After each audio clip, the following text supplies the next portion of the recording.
You already know the truth. You just haven't learned to see it yet. People leave clues. Constantly. Every laugh, every pause, every overreaction, it all means something. You just haven't been taught how to read it. Until now. What if I told you that Nietzsche left behind 18 piercing psychological truths, truths that, once seen, make it impossible to see people the same way again? This isn't surface-level advice. This isn't a top 10 list of body language tricks. This is a complete breakdown of human nature, told in 3 transformational parts, each building on the last like a philosophical code to decode the mask every person wears. Miss even one part, and you'll lose the depth that makes it click. But if you stay with me through all 3, not only will you see people more clearly, you'll finally understand yourself. Let's begin. Part 1, the mask isn't fake, it's a shield. From the moment you were a child, you were conditioned to believe what people said. Words became truth. But Nietzsche warned us, words are not where truth lives, survival is. People don't speak from clarity. They speak from fear. From ego. From wounds they've never acknowledged. What you see, the kindness, the confidence, the calm, might just be armor. The woman who's overly sweet. She might be terrified of abandonment. The man who acts strong. He could be seconds away from collapse. And what makes this more dangerous? Most people don't even know they're doing it. They're not lying to you, they're hiding from themselves. Every profound spirit needs a mask. Nietzsche. He didn't mean that as a judgment. He meant it as a warning, don't mistake the mask for the person. But here's the twist, people leak truth all the time. In the stutter before a lie. In the nervous laugh. In the moment they dodge a topic too close to the bone. Nietzsche's first truth. 1. Everyone wears a mask, not because they're fake, but because they're scared. Watch for tension. The flinch. The overreaction. That's the crack where the real person begins. 2. What someone hates in others is what they can't face in themselves. This is projection. The man who mocks arrogance may feel small inside. The woman who accuses everyone of lying might be hiding a truth she refuses to admit. When people criticize others endlessly, they're showing you their shadow. 3. Silence speaks louder than words. Watch for it. The pause. The short, canned answers. The shift in tone. People don't avoid topics unless those topics hold power. That silence is fear wearing a muzzle. 4. Excessive virtue is often disguised vanity. Beware the person who brags about their goodness. Real goodness doesn't need a spotlight. The louder the moral preaching, the deeper the ego hiding underneath. 5. People don't lie to you first, they lie to themselves. When someone says, I'm fine, or I've moved on, or I don't care, they're not deceiving you. They've rehearsed those lines so long they believe them. That's why the inconsistencies matter, they're windows into self-deception. 6. Where someone acts superior, they're hiding deep inferiority. True confidence is silent. So when someone brags, dominates, or mocks, look deeper. Behind that performance, often a scared child trying to be enough. Reading people isn't about control. It's about compassion. When you understand why someone interrupts, overshares, or avoids eye contact, you stop judging. You start seeing. Part 2, the truth lives in the fear. By now, you're not just hearing people, you're watching them. You're seeing the nervous twitch when the topic gets too close. The way their tone hardens when challenged. The exaggerated claims. These aren't flaws. They're confessions. Nietzsche didn't believe the self was fixed. He believed it was a performance, a patchwork of defenses built to survive. And when that persona is threatened, truth leaks out. 7. Most actions are driven by unconscious fear. Why does someone talk over others? Why do they ghost you? Why do they smile when they're clearly breaking? Fear. Not of you, of loss. Rejection. Humiliation. Ask, what are they afraid of losing? That's where the real story is. 8. Criticism is projection in disguise. The loudest critics are often the most insecure. The emotionally cold man who mocks sensitivity. He's terrified of his own feelings. When you trace judgment back to the speaker, you find the part of themselves they disowned. 9. Guilt hides behind false confidence. That overly composed, always in control person. Watch their body. The clenched jaw. The over-prepared words. The flash of anger when questioned. That's guilt. That's a wound they're trying to cover in performance. 10. Exaggeration is ego drowning in insecurity. I don't care what anyone thinks. I'm always happy. No one truly feels those extremes. When someone speaks in absolutes, they're trying to silence doubt. Volume doesn't mean strength, it means fear. 11. Control freaks aren't strong, they're scared. If someone micromanages everything, if they hate change, if they dominate relationships, it's not power. It's inner chaos screaming for order. 12. The louder the performance, the emptier the core. Social media is proof. The more someone needs to be seen, the less they believe they matter without the performance. Real wholeness doesn't beg for attention, it radiates peace. You're feeling it now, aren't you? You walk into a room and see not just people, but patterns. You hear not just words, but wounds. This is the gift Nietzsche gave, not control, not superiority, but vision. And with that comes responsibility. Because the deeper you see, the less you judge. And the more grace you give. Part 3, behind every mask is a wound. We've stripped back the behaviors. Now we reveal their roots. Because behind every belief is not logic, it's pain. 13. People don't argue from facts, they argue from trauma. When someone says, love is a scam, or people can't be trusted, they're not stating truth, they're guarding wounds. Ask not what they believe. Ask, what broke them? That changes everything. 14. True character is revealed in how someone treats the powerless. Watch how someone reacts to weakness. Can they sit with sadness? Do they forgive what they could punish? That's strength. Not domination, restraint. 15. The hunger for attention is fear of being forgotten. Notice me is often just, don't erase me. People perform not to shine, but to matter. Ask not, why are they loud? But, what happens if they're not? 16. Attacks often hide envy. The critic may actually admire what they're tearing down, they just don't believe they'll ever be it. Envy is a buried dream, whispered through judgment. 17. Adults act out childhood scripts. The ignored child becomes the attention seeker. The punished child becomes the perfectionist. People aren't living from beliefs, they're reenacting the roles they were forced to play. Want to understand someone? Ask, who did they have to become to survive?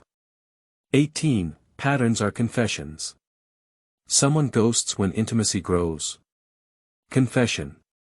Someone flirts but never connects. Confession. These aren't random, they're survival. They're stories etched in behavior. Nietzsche taught us that most people are not villains or victims, they're humans, surviving behind masks they didn't choose. But now you can see them. Clearly. And in seeing them, you start remembering yourself. This is the beginning of your vision. Every truth here isn't just about them, it's about you. Your patterns. Your fears. Your past. Because to see clearly is to awaken. If this spoke to you, don't keep it inside. Comment below, which of Nietzsche's truths hit you the hardest? And if you're ready to go deeper into the psychology of human nature, subscribe. Because this journey isn't over.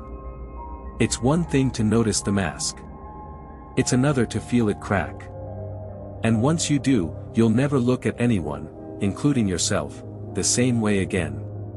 Conclusion: the art of seeing through, and rising above. You've now taken a journey through 18 of Nietzsche's deepest psychological truths, and if you stayed with it, something inside you has likely shifted. Maybe now, when someone smiles too brightly, you feel a flicker of sadness behind their eyes.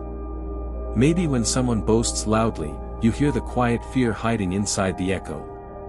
Maybe when someone attacks, you sense the envy, or the wound, buried underneath. This is not paranoia. This is perception. You are not becoming more cynical, you are becoming more precise. And this is what Nietzsche meant all along, to see through the illusions without losing your soul. To read people with such depth that you no longer mistake their behavior for their identity. To realize that most people aren't malicious, they're afraid. They're not cold, they're guarded. They're not arrogant, they're aching. The mirror and the mask. Once you learn to see the mask, the real question becomes, can you see your own? This is where most people stop. They think decoding others is the goal. But Nietzsche, and life, demand more. The deeper challenge is to turn that vision inward. Because everything you just learned about people also applies to you. What you criticize in others may be what you secretly fear in yourself. What you overperform may be a mask for a wound you've never named. The roles you play, the quiet one, the fixer, the confident one, the loner, may all be parts of your armor, not your essence. You've been conditioned to survive. But what helped you survive may now be keeping you from fully living. Your patterns are also confessions. Your silence. Your defensiveness. Your need to be seen, or your fear of being seen. Nietzsche understood this more than anyone.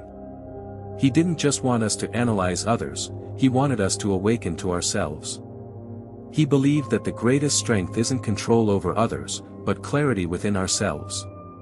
To stop acting, and start being. Why this skill is rare, and dangerous. The ability to see through people is a superpower. But like all power, it comes with danger. You might be tempted to use it to manipulate. To stay one step ahead. To win. But Nietzsche didn't write these truths so you could win arguments, he wrote them so you could stop playing shallow games entirely. So you could stop being fooled by the surface of things, and connect with the substance underneath.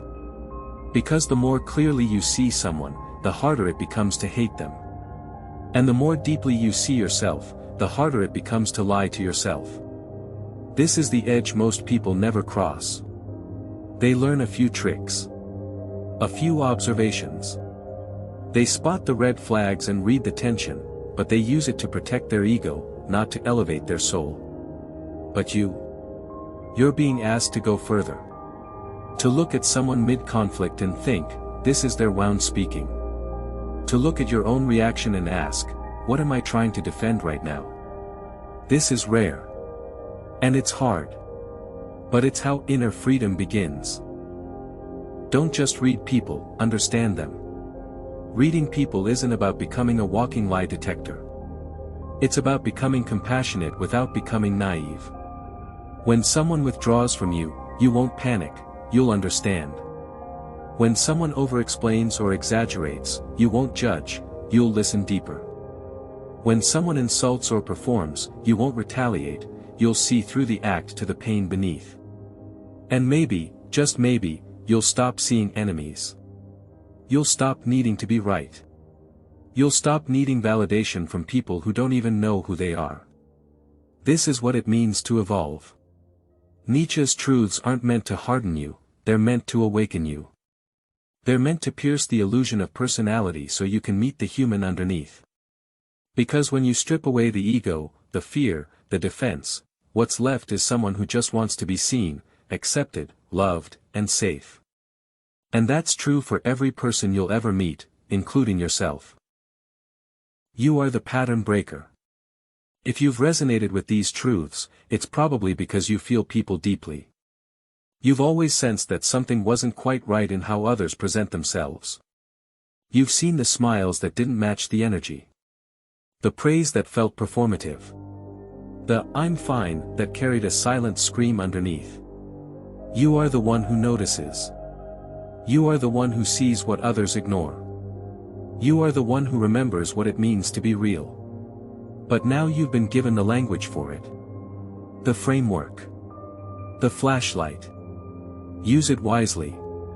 Because the world doesn't need more judgment. It needs more awareness.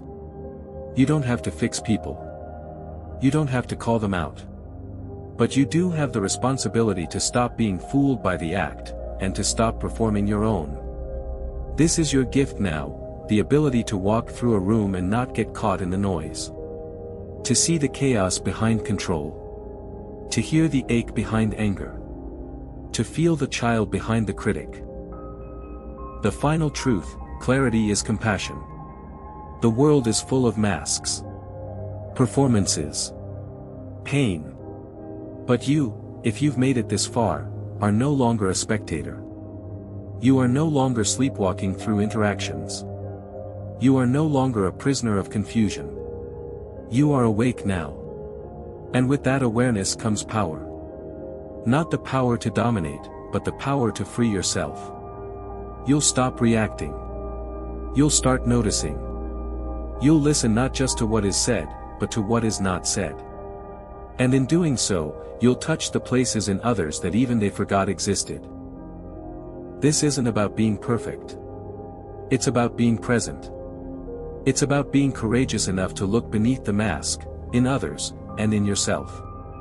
Because the more you understand people, the more you realize. Everyone is carrying something you can't see. Everyone is performing a role they didn't ask for. Everyone is silently asking, do you see me? Do I still matter? Am I safe to be real? So be the one who does see. Be the one who chooses grace over ego. Be the one who notices the mask, but never forgets the soul beneath it. And that makes you unshakable.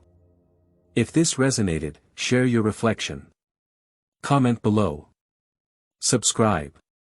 And above all, stay awake. Because once you've seen the truth behind the mask, you don't ever go back. You evolve. You rise.